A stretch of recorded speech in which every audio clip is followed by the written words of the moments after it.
So what's the secret to making Form-A-Gasket easy to use and easy to apply? Hot water.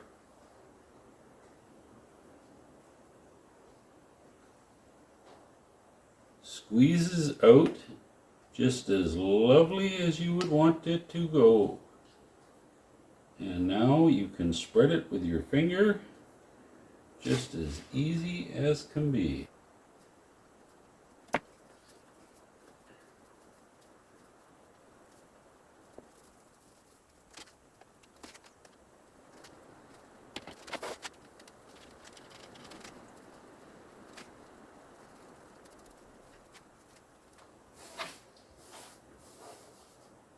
And there we have it.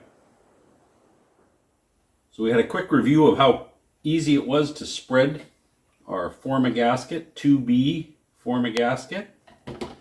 But that said, you could say, well, look, Dave, look how easy that was when it was laid out on the bench. But how on earth are you planning to do the other side?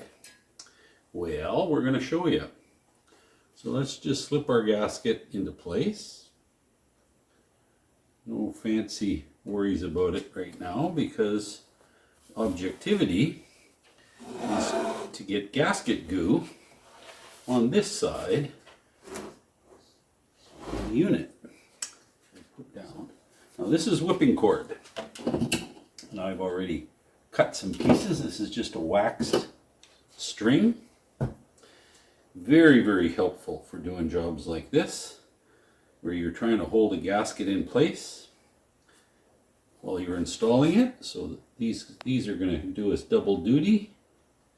We're going to use them to hold the gasket while we goo it up, and at the same time we're going to use them to hold the gasket while we put it back on the truck.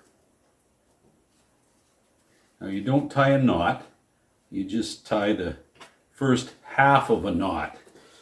I'm no knot expert by any means, so I don't even know what to call this. And I don't care. Just pretend you're tying your shoes and give up after the first wrap. Okay, well, I think that's more than enough for now. So now, with this nice warm 2B material, we will spread it just like we did on the other side. Now this material, 2B, and no, I'm not getting paid for this. This is what you should be using on all older applications. What I mean by that is anytime a vehicle's been apart, if it came from the factory with silicone gaskets and silicone seals, that's fine. But once metal is porous, and once it's been subjected to oil or to antifreeze, that material gets into the pores. Now a block, in many cases, steel is bad because it's cast, so it's very porous. To clean it sufficiently to get silicone to make a good bond is nearly impossible.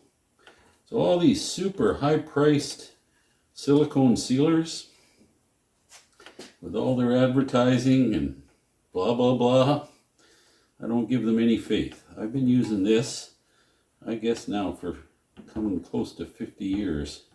And I was taught to use it by an old mechanic who I was learning from. And I don't have leaks. I probably can't even count the number of engines or valve covers I've had to take back off for thermostat housings, timing covers, water pumps.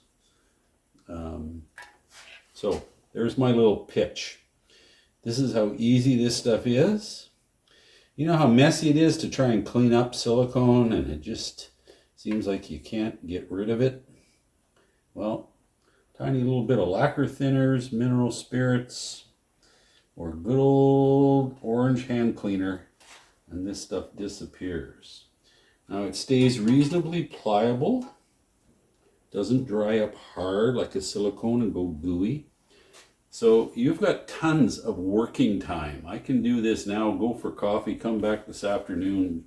I can leave it till tomorrow morning and I'll still be able to apply it and it will seal.